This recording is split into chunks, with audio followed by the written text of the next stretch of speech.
Okay. Morning, everybody. Sorry, a touch late. I hope that's not inconvenienced you too much. So today we're going to do a quick theme on volunteers. And as ever, we'll keep that reasonably good time and obviously plenty of room for any other questions after that. Let me just quickly tell you a couple of broadcasting figures because I know you like them so much. On Friday night, France TV broke their record 3 times in a row, just on Friday, for the highest competition audience of Paris 2024. It now sits at 13.15 million, achieved by Léon Marchand, of course. His medal ceremony, a new high since the Games in Athens. One other there, NBC reports the Paris Olympics are averaging 32.4 million viewers across NBC Universal platforms for the first 8 days, up 74% compared to Tokyo. And a quick few digital figures, Olympic social media engagements have gone beyond 9 billion, which is 50% higher than the entire Games in Tokyo. Games, we are very confident that the Games will be watched by more than half the world's, or followed by more than half the world's population, and we're certainly on track for that, if not more, I think, at this stage. I'm told there are 35 medals in play today. Okay, so let me hand over to Anne, who can do the volunteers. Anne, over to you. I start with just a few words on the program of the day. Yeah. Bonjour à tous, je vais parler en français. Donc bienvenue pour ce 12e jour de compétition aux Jeux de Paris 2024. Hier, on a vécu un super Saturday, un super samedi à la hauteur des attentes, avec encore de grands moments de sport. Laissez-moi vous en signaler 3. D'abord, le circuit de la butte Montmartre qui nous a offert un spectacle extraordinaire pour la course en ligne de cyclisme, avec un monde fou sur les routes. Alors, je ne sais pas si c'est un record olympique, mais il y avait 500 000 personnes qui se sont rassemblées le long du parcours hier. Hier, pour l'épreuve reine de l'athlétisme, le 100 mètres, qui a couronné Juliane Alfred avec un premier titre pour Sainte-Lucie. Donc ça fait partie aussi de ces moments d'histoire auxquels les Jeux peuvent contribuer. Et puis enfin, l'équipe de judo par équipe. Les épreuves se sont achevées à l'Arena Champ de Mars avec cette sublime finale qui a opposé la France au Japon jusqu'au bout du suspense. Donc ça me permet juste de dire un mot, puisque les épreuves de judo sont terminées, un mot sur les transitions de sites. Vous savez que pour les Jeux de Paris 2024, on a décidé d'optimiser la carte des sites, de réduire le nombre de sites de compétition pour permettre l'organisation de plusieurs sports dans les mêmes sites. Et donc plusieurs sites de compétition vont entamer leur transition. L'Arena Champ de Mars va bientôt accueillir les épreuves de lutte après celles de judo. Pour les épreuves au Grand Palais, c'est bientôt le taekwondo qui prendra place après l'escrime. Le stade Pierre-Mauroy à Lille va bientôt accueillir les phases de handball.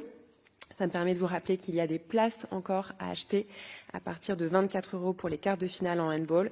Et ce soir, après la finale de tennis, c'est la boxe qui sera organisée à Roland-Garros, donc des sites qui vont se transformer et accueillir de nouveaux sports.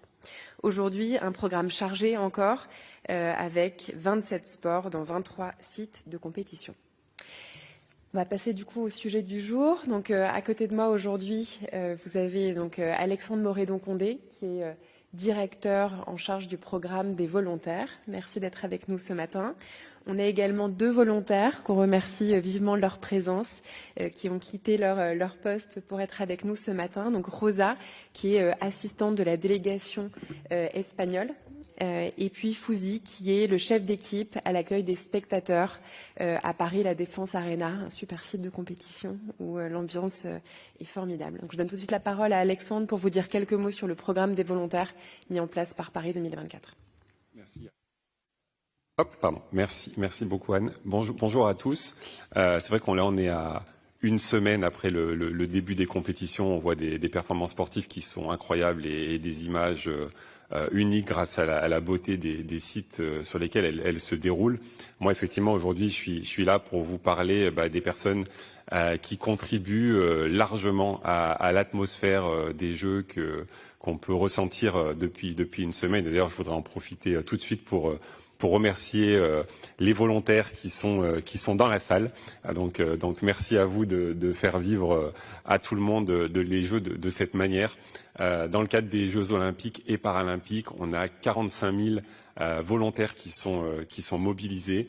Et ces 45 000 volontaires, ils sont vraiment à l'image de ce qu'on voulait faire passer à travers le projet Paris 2024. C'est une équipe qui est engagée, qui est riche dans sa diversité, qui est paritaire. Vous pouvez le constater quand vous allez sur les sites de compétition ou les autres sites sur lesquels vous allez retrouver des volontaires. Vous allez vous rendre compte qu'on a autant d'hommes que de femmes.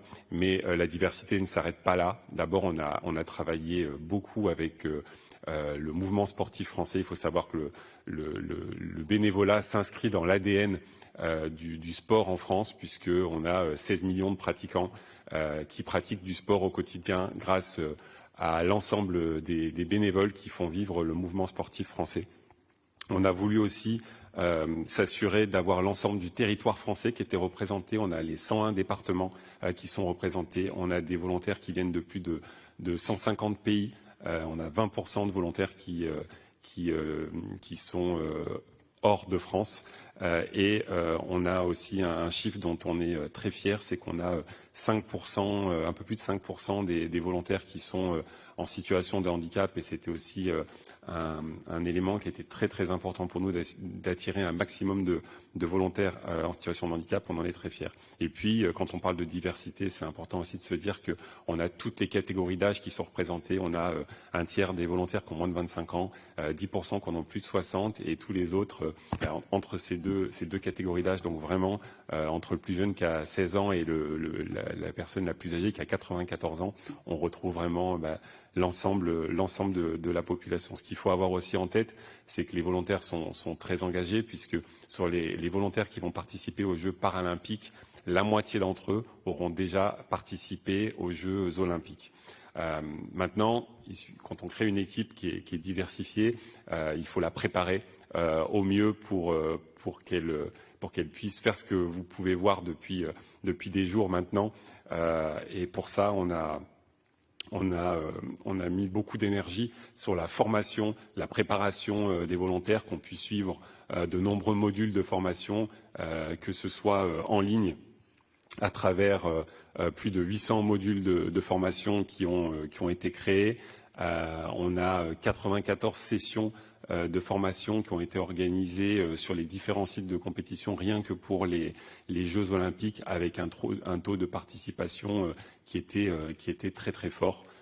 Et on sent cet engouement des volontaires autour du programme depuis le début du processus de candidature, parce que, pour rappel, on avait eu plus de 300 000 candidatures au programme des volontaires à travers un processus de recrutement qui avait commencé en 2023 avec, je le disais tout à l'heure, l'implication du mouvement sportif, de l'ensemble des villes qui allaient accueillir les Jeux, et à travers une campagne grand public qui a permis d'attirer beaucoup de candidats de France et d'international. Il faut savoir que la moitié des candidats au programme des volontaires venaient de l'international. Donc voilà, donc on est très fiers d'en être là. Les missions que les volontaires réalisent dans le cadre des Jeux, elles sont de 3 ordres. La première, c'est vraiment celle que vous voyez partout, qui sont les volontaires qui participent à l'expérience des différents publics des Jeux, que ce soit les spectateurs, les journalistes, les délégations. Et vraiment, ils sont là pour les accueillir, les orienter. Ils représentent environ 60% des missions. On a environ 35% des missions qui sont vraiment focalisées sur la contribution à la performance sportive. Donc là, on pense vraiment notamment aux volontaires qui sont sur les aires de compétition. On a les compétitions d'athlétisme qui commencent, par exemple ceux qui posent les haies ou qui installent les starting blocks au début des compétitions. Et puis, on a également l'ensemble des volontaires, qui représentent environ 5% des volontaires, qui nous aident à faciliter l'organisation, notamment qui vous ont probablement distribué vos cartes d'accréditation ou qui remettent, par exemple, les uniformes aux arbitres et officiels. Voilà, donc aujourd'hui on a vraiment des volontaires qui sont super engagés, qui vivent des belles histoires, et je pense que la meilleure chose pour en parler, c'est de leur laisser la parole. Donc je vais d'abord peut-être, Rosa, te laisser voilà, nous partager un peu ton expérience. Bon, pour moi, être volontaire des Jeux Olympiques, c'était un rêve que j'avais depuis Barcelone 92. Et bon, j'aime beaucoup la France et je me sens très contente d'être bénévole ici. Et mon expérience a été magnifique. Le staff qu'on a au village olympique, c'est vraiment génial. L'équipe de tout le staff, de tous les volontaires, au centre de volontaires, c'est génial. Et aussi très accueillant, très compréhensif, beaucoup de patience pour tout le monde. Tout le temps, ils nous aident à avoir des solutions. Et les jours de la convention des volontaires, j'ai gardé dans ma tête les mots qu'a dit Tony Stanguet, qu'on devait être solucionadores, on dit en espagnol, chercher tout le temps une solution, et c'est ça que j'ai gardé dans ma tête. Et toujours avec un sourire, avec amabilité. Et bon, ça a été vraiment génial d'être NOC assistante du National Comité. Et je suis pour l'Espagne, j'assiste la délégation de l'Espagne, et ça a été magnifique de pouvoir rencontrer des gens comme Carlos Alcaraz, comme Rafa Nadal, et c'est vraiment génial, les filles de tennis, Christy, Sarah. À chaque fois qu'on a un succès, on est très contente, on est fiers d'être bénévole. Merci beaucoup, Rosa. Fouzi, tu veux nous parler de ton expérience à Paris La Défense Arena? Avec plaisir. Bonjour à toutes, bonjour à tous. Je suis extrêmement ravi d'être là. Très reconnaissant également d'être là parce que je vis une expérience qui est somme toute assez extraordinaire. Alors peut-être juste la genèse de pourquoi je suis là aujourd'hui. Je me suis inscrit au programme volontaire en 2023 par l'intermédiaire de ma société. Et beaucoup de personnes m'ont regardé un peu avec les gros yeux en me disant « Mais pourquoi tu vas te lancer dans cette aventure ?» Je regrette absolument pas, étant donné que j'ai eu la chance d'être affecté au site Paris La Défense à Nantes, à la natation. Et je m'occupe en plus du service des spectateurs. Donc chaque matin, le challenge, c'est d'accueillir 17 000 spectateurs, de les faire rentrer dans le site. C'est un site qui est assez atypique parce que c'est un stade de rugby et également une salle de concert. L'objectif, c'est dès que les portes ouvrent, faire en sorte que tous les spectateurs puissent assister à la première compétition du jour. Et mon travail se divise en l'accueil des spectateurs, le placement des gradins, assistance à personnes à mobilité réduite, point info parce qu'il y a énormément d'objets perdus. Et puis après, on a environ une centaine de spectateurs à rôder tout autour des gradins afin de s'assurer que le public est content, que l'ambiance est au rendez-vous, et elle l'est grâce aux différentes médailles françaises. Et enfin que tout le monde puisse avoir une expérience qui est inoubliable. Et c'est également le cas de l'ensemble des volontaires dont j'ai la chance de faire partie. Merci beaucoup. Merci beaucoup. C'est aussi l'occasion du coup de profiter de cette conférence pour remercier les volontaires qui nous accompagnent tous les jours aujourd'hui pour cette conférence de presse. Merci à tous. So we're going to open the floor to your question. First, on the theme of the day, please.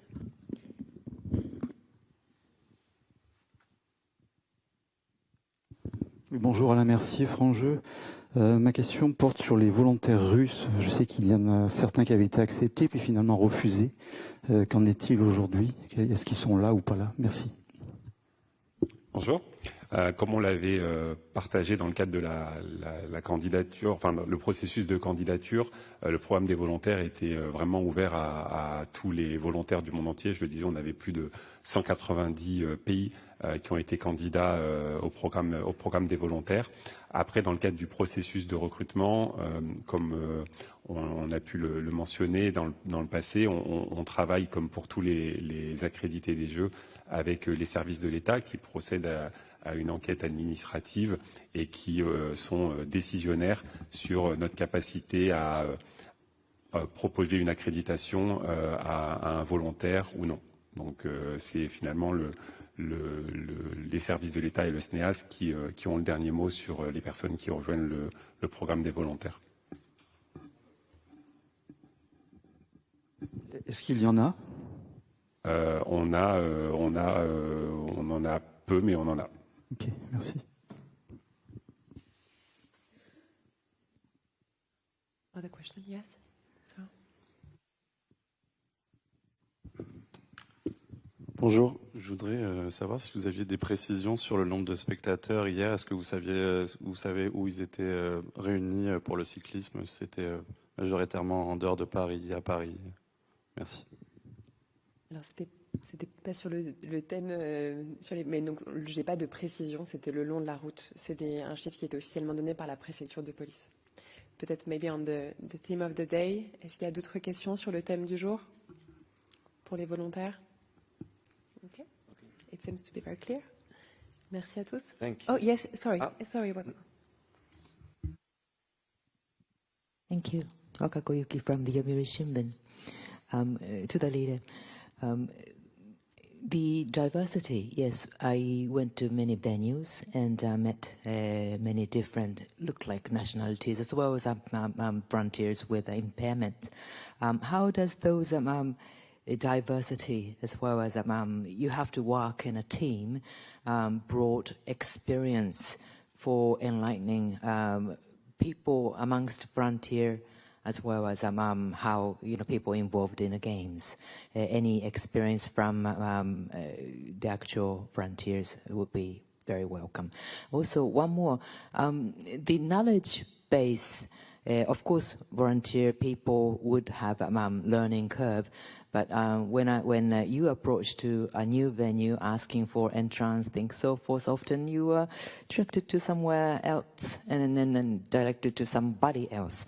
And then the answer would never come. So could you tell us a little bit of what is the education, the accumulation of experience there? Thank you. Pardon. En termes de formation et d'accompagnement des volontaires pour les préparer au mieux à leur mission, on a eu plusieurs grandes étapes. On a d'abord eu une convention des volontaires qui a réuni l'ensemble des volontaires qui le pouvaient à Paris La Défense Arena à Nanterre le 23 mars dernier. Et les personnes qui n'ont pas pu venir, l'autre partie des volontaires a pu suivre en direct la convention des volontaires, ce qui nous a permis déjà de les plonger au cœur des Jeux, de leur présenter un peu l'ADN de Paris 2024.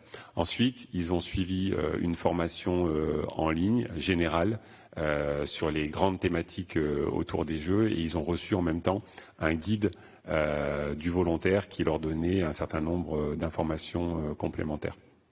Suite à ça, ils ont reçu un module de formation qui était spécifique à leur mission. Par exemple, une personne qui accueille des spectateurs dans un stade a reçu un module de formation en ligne qui leur a permis de plonger au cœur de leur mission.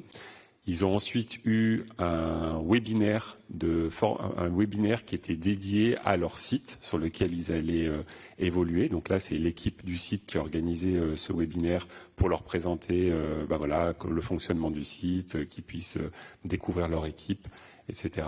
Et puis, pour terminer, ils ont assisté à un module ils ont assisté à une formation, sur le site de compétition. Comme je le disais tout à l'heure, on a organisé 94 sessions de formation sur les différents sites de compétition et de non-compétition uniquement dans le cadre des Jeux Olympiques. Voilà. Ensuite, ils ont des briefings qui leur permettent d'avoir un maximum d'informations. Et j'ai oublié de mentionner qu'ils ont reçu également un second guide. Le premier guide était un guide d'information générale. Le second est spécifique à leur site avec un certain nombre d'éléments sur les points d'accès au site notamment. Est-ce que je réponds? Tu veux rebondir? Si je rebondis juste sur l'expérience en tant que chef d'équipe à la défense, sur la partie diversité, inclusion et le nombre de personnes à coordonner, il est vrai que moi j'ai eu la chance d'avoir au sein de mes équipes des personnes à la fois en mobilité réduite, mais également de tout âge, c'est-à-dire des étudiants jusqu'à des retraités. Paris 2024 a porté une attention toute particulière sur le fait d'avoir les capacités managériales adéquates en début de processus de recrutement, étant donné qu'on m'a posé les questions sur ce que je faisais dans la vie, est-ce que j'avais déjà géré des équipes, est-ce que je parle anglais, et donc c'est plus facile. Moi aujourd'hui j'ai la chance d'être l'un des associés du cabinet Deloitte, j'ai 22 nationalités dans mes équipes, et donc du coup lorsqu'on se retrouve en tant que volontaire dans une optique où tous les volontaires sont de très bonne volonté, on a la chance de pouvoir vivre une expérience assez extraordinaire où tout le monde tire vers le même but, c'est-à-dire faire en sorte que les spectateurs obtiennent une expérience inoubliable.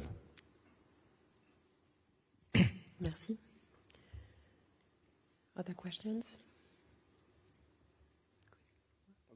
Thank you very much. Thank you Merci. very much. You are released if you'd like to sit. You're very welcome to stay, but I think if you want to leave, if you want to sit here, that's also welcome. But thank you very much for joining us today, and thank you very much to Thank you very much. volunteers in general. Okay, Merci beaucoup. let's move on to other questions now. Happy to take other questions. Yeah, starting with the gentleman there. Hi, Jean Paget from Reuters. A question for Anne. We got your statement on the cancellation of the training swim for the triathlon. Can you please share the numbers with us, the latest numbers you have, and also what is your level of confidence that the event will take place? Thank you. So yeah, we took the decision to cancel the swim familiarization for the mixed triathlon. We've shared the information last night in order to avoid late communication to the athlete. It follows the rain that occurred in the last days.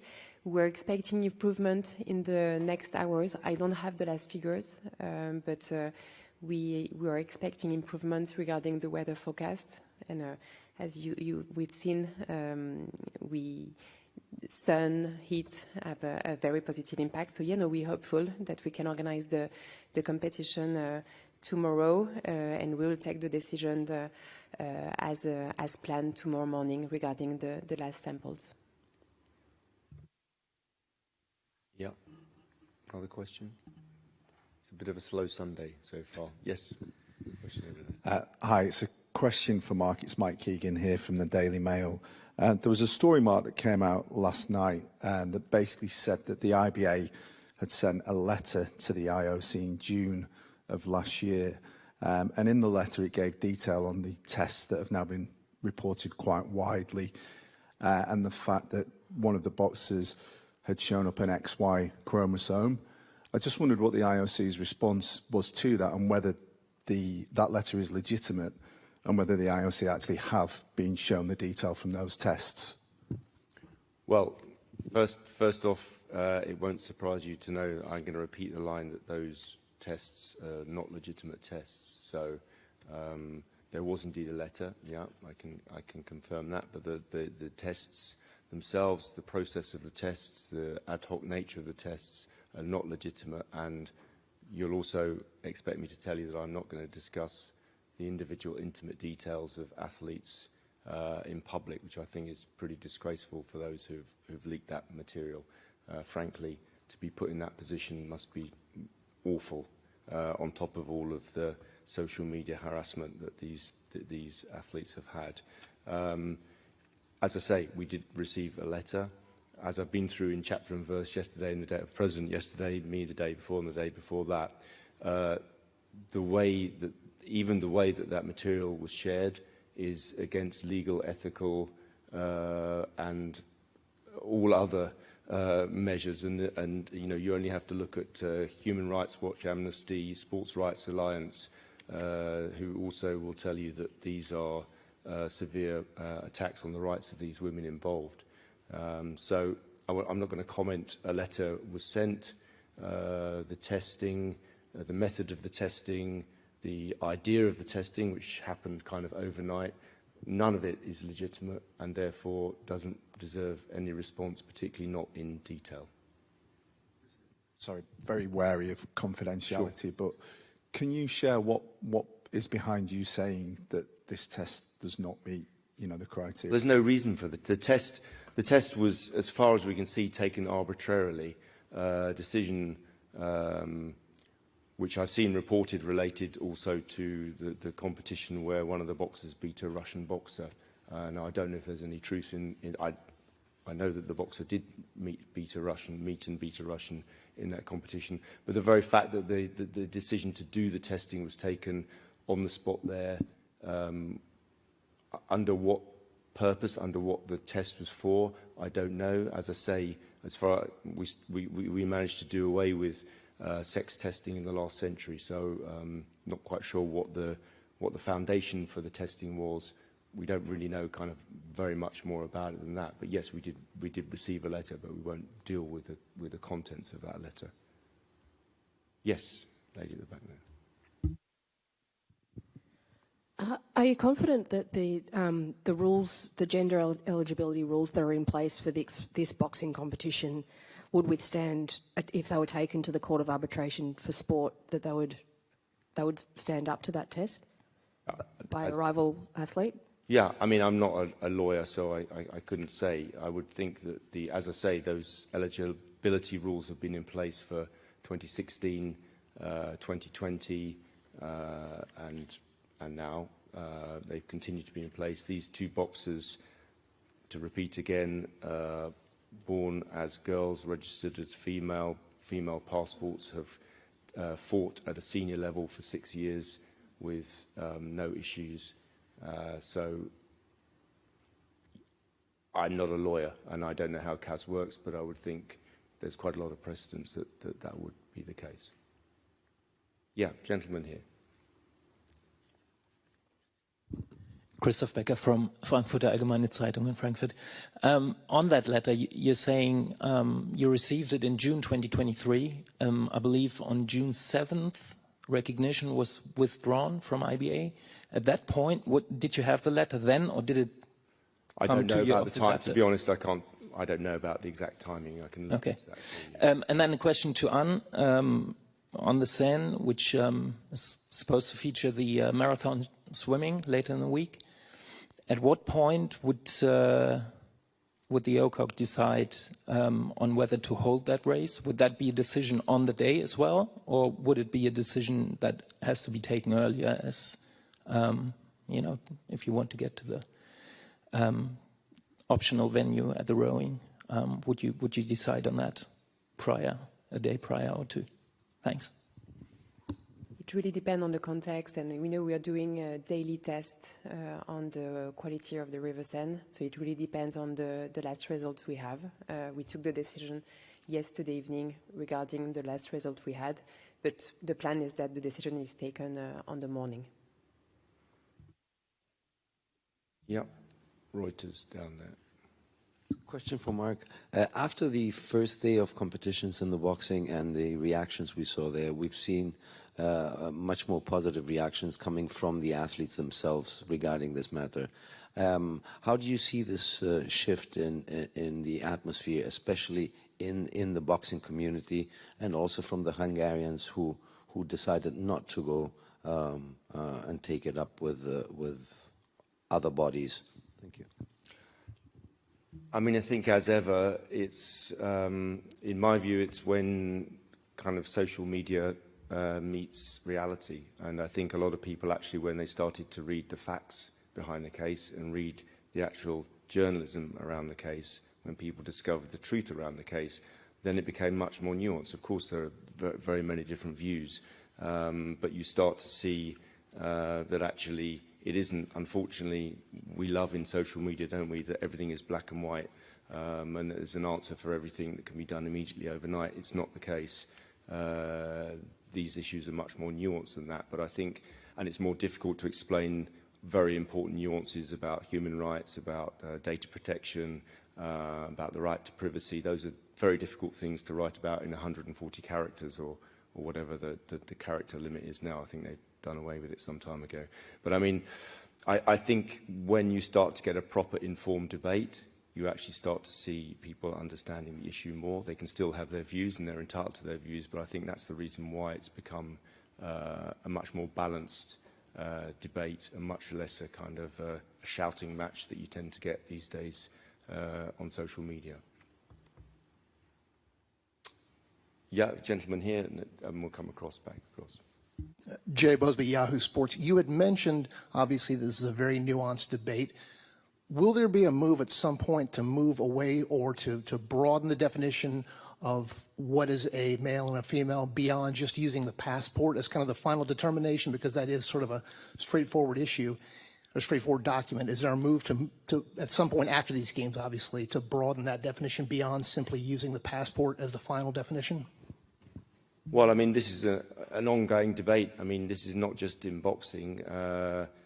A lot of the federations use the same criteria, and it's a very difficult one. As already mentioned, nobody wants to go back to the days of sex testing.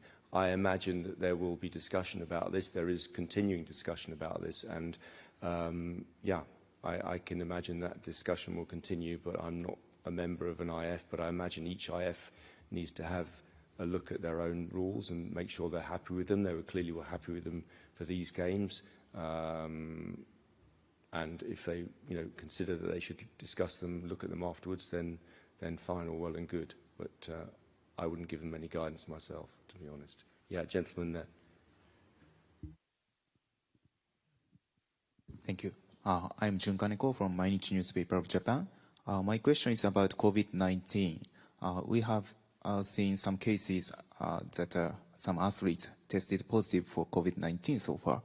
So if you have any data, like how many athletes or coaches tested positive for COVID-19, could you tell us? And also, what kind of measures have you taken to prevent spread of the cases? Thank you. I take the question. So just to say that we are carefully monitoring the health situation in close contact with the national health authorities, not only COVID, any health situation. So we don't have specific data on COVID, but at the national level we have feedback from the authorities. So if you have questions on the spread of COVID in France, you should contact them. And regarding the advice we share to the athletes, obviously we regularly remind anyone, the athletes, the delegation, to follow the good practice, to wear masks, to use hand sanitizers, etc., etc. Yeah, gentleman here. Sorry, you've been waiting a while. No problem. Jerry Lawton from the Daily Star. I was just wondering if you had any comment on the story overnight regarding the Australian triathlon coach, Brett Sutton, convicted of sex abuse as a coach, apparently banned by his body in Australia, and yet appearing here under, I believe, Chinese accreditation, giving interviews to the world, shall we say. I was just wondering what the IOC's situation was regarding him. Yeah, I mean, I understand that this person is no longer here at the Games, that they have left the Games. In the first instance, I think it's an issue for the Chinese Olympic Committee, and then obviously also the Federation would need to get involved. Going forward, I can tell you that we will obviously look into this issue. There are many safeguarding issues, safeguarding facilities here and people here involved in safeguarding. But obviously the vetting and the registration and so on, accreditation of people, is part of a 4-year Olympic process, which depends on the work of the National Olympic Committees and the IFs. We can only build on that during the Games. So whilst we have safeguarding measures in place, quite strict safeguarding measures in place, unfortunately things do occur from time to time, and obviously we'll look into this. But I think your first port of call would be to the National Olympic Committee, who is employing this person. Just on that, it relates also to the Steven van der Velde case that we've had. He's still here, obviously.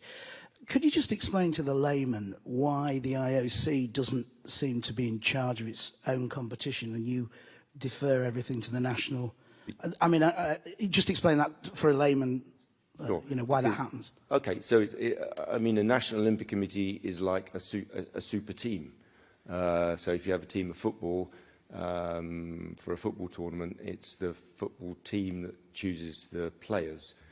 So in the case of the Dutch team, it would be the Dutch team, the Dutch National Olympic Committee, that would pick the members of their team. Is that, yeah, third one, yeah. It's all related to the same thing. But on that, I get that. But surely this is your Games. So just because the Dutch national team have picked an individual, Yeah, I mean, it then goes to you, does yeah. it? So we discuss. I mean, I've touched on this 3 or 4 times, but I'm happy to go over it again. Clearly, this was an issue that was discussed with the National Olympic Committee. They assured us that many safeguarding measures are in place, that rehabilitation is in place, that the team themselves are content with the situation. I understand that the athlete is not and has not stayed in the village. And then there's the broader, more philosophical point, I think, that I'm not sure when this crime took place. I think it's more than 10 years ago. That in the end, I think no crime lasts for. No, there is some rehabilitation possible if people accept the guidance and the counselling and so on, and there's safeguarding in place, which we understood is the case. So first and foremost, it's the National Olympic Committee that chooses. Obviously, we have to also be at least content that the situation, as is with this particular athlete, is acceptable. And it seems to be the case for us that is. That's okay.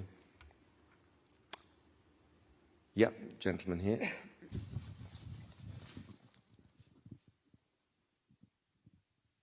Hi there, Adam Blauwright from AFP. This question for Mark. Just to come back again on the IBA mandated tests that we've been talking about. I just want to clarify something about you've called them arbitrary and sort of cobbled together in the past. Just to be clear about it, do you reject the findings of that because you think these boxers were unfairly targeted as individuals, or is it a general rejection of those results because you don't believe in sex testing, as you said that you... It's, I mean, all of the above. I mean, there is... So they were individually targeted then? Well, is that what you... we believe so. I mean, there were 2 athletes who were tested during the middle of a World Championship and carted off and tested. And they were the only 2 that were tested? I believe so. I mean, the fact is the process is, as far as we know, those are the only 2. There were suspicions against them, and I need hardly say if we start acting on suspicions against every athlete of whatever, then we go down a very bad route. But there's a whole range of reasons why we won't deal with this. Partly confidentiality, partly medical issues, partly that there was no basis for the test in the first place, and partly data sharing of this is also highly against the rules, international rules. And as I say, if you look at the comments of Human Rights Watch and so on, this is an attack on the rights of those women athletes. So there's a whole range of reasons why we won't deal with them. I think probably first amongst all those is the confidentiality and the right that those women have not to have their lives published across the world without any basis for them to come back or to deal with the issues. Yep. at the back there. Can I just clarify? Are you saying that there's no place even for testosterone testing to protect the integrity and fairness of? No, I'm just saying that in this case there wasn't a test in place, and there isn't a test in place. It was an arbitrary test put in place. That eligibility test was not part of the 2016 rules, the 2020 rules, or the rules here. So there is no rule. Each federation has to determine their own rules. They know their best, their sports and their disciplines. We leave them to them. They have the eligibility rules, which we linked to when I was first asked about this question 4 or 5 days ago. You can read those online. You can see those eligibility rules. It's up to each federation to come to terms with those. But in a situation where there's clearly a that particular association is not in charge of this competition, so isn't there a place for the IOC to have its own? Yeah, I mean, I think what we would say is on these women have been competing for 6 years at a senior level. They've been competing all their lives actually as boxers, all their young and adult lives as boxers, without issue. So I think what we're trying to get at is how are they targeted for this to come about, and how did it first come about at that World Championships in 2023? And is it fair and right that 2 individuals should be targeted in this way, and that we should take decisions in an arbitrary manner based on arbitrary decisions that have come before by a federation that I will remind you has been completely discredited. And I would urge you, if you haven't looked already, it's quite a view, to look at the views published in video by the president of the IBA online. Actually quite shocking, quite undermining of any credibility that he may have had. And if you really believe, looking at those videos and looking at the comments of that president, that we should take anything that they say or anything that they send us with any grain of truth, then I think not you personally, but I think one would be sadly mistaken, not meant to be an attack on you, but I think I would really urge you all to look at the comments of the IBA, and particularly of the president online. They're quite shocking. Yes. Thanks. You said the other day, Mark, you were happy, or the IOC would be happy to broaden the discussion once the games have finished, if somebody comes up with a scientific, clear scientific approach. We've had this discussion on the issue before in a lot of courts as well. In Caster Semenya's case, the litigation isn't finished. The European Court of Human Rights is still arguing this case, I suppose. There's no final decision yet. How much does the IOC have to take into consideration discussing going forward? How much does the IOC have to take into consideration whatever the European Court of Human Rights will one day decide on the matter regarding Caster Semenya? Well, that is a specific case about a specific individual, about a specific sport. I mean, obviously we will read and study any findings, and I think the federations will each, in those cases, read and study the findings and see if there's anything appropriate for them. But I think the case does show, as the President said yesterday and I said the day before and the day before that, that this, and have already said today, that this isn't a case, this isn't a subject where there is a simple black and white answer. We don't have, much as we would all love it, and what the President said yesterday, to repeat, is that could someone come up with a scientific consensus, then we would be happy to work on that and to work with that consensus. Unfortunately, as you've seen over the past few days, there isn't a consensus. There very clearly isn't a consensus, and this is why this is such an impossible area. It's a minefield to work in, and we continue to try to deliver safe and fair and inclusive sport. All those 3 things can be difficult to come together at times, but we continue to work on those and bring sport and try to keep all of our view on the sport rather than what goes behind it. But it's a tough challenge, and of course we'll take the findings of that court, the federations particularly, I imagine, into account. Yep. Mike. Just one follow-up on the actual test itself, Mark. You question the legitimacy of it because of how it came about, and clearly these two were targeted. Do you question also question the legitimacy of the actual test results themselves? I think the whole process is flawed, and therefore it's not up to me as a spokesperson or a medical expert, but the whole process, as I understand it, is flawed from the very beginning, from the conception of the test to how the tests were shared with us, how the tests have become public, is so flawed that it's impossible to engage with it. It doesn't mean that there can't be a process in the future, that we can't discuss this, but this specific test, and also with the credibility of the IBA as it is, it doesn't give any credibility to those tests or the method in which those tests were carried out. What? Yeah, we're going to have one more question. Yeah, one more question at the back, as it's a Sunday. Hi, Mark. Oh, no, it's 12 o'clock. There we go. Ed Hula with Hula Sport Communications. Question for Anne. I unfortunately missed the press conference yesterday morning because I was being treated at the clinic at the Hyatt for a case of food poisoning. Suffered while eating, right after eating a sandwich at the Grand Palais ahead of fencing. At the hospital where I was treated, the doctor said that they've had a number of food contamination cases involving Paris 2024 facilities. Can you confirm that a number of people who've gotten sick, and whether there's any kind of inspection to make sure that food prepared and served to everybody is safe? Yes, let me first, I wish you're fine and you will be okay. And I'm sorry to hear that you had that problem yesterday.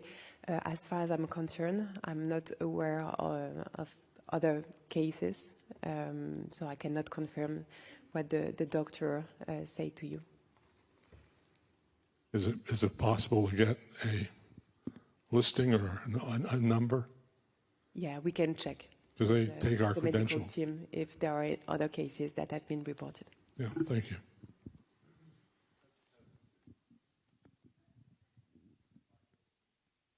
Thank you very much, everybody. We will be back again tomorrow when we will have representatives of the Athletes Commission IOC and I think Paris 24 Athletes Commission. Martin will be here. So we'll talk about athletes' experience and all things athletes. Thank you very much again. See you tomorrow.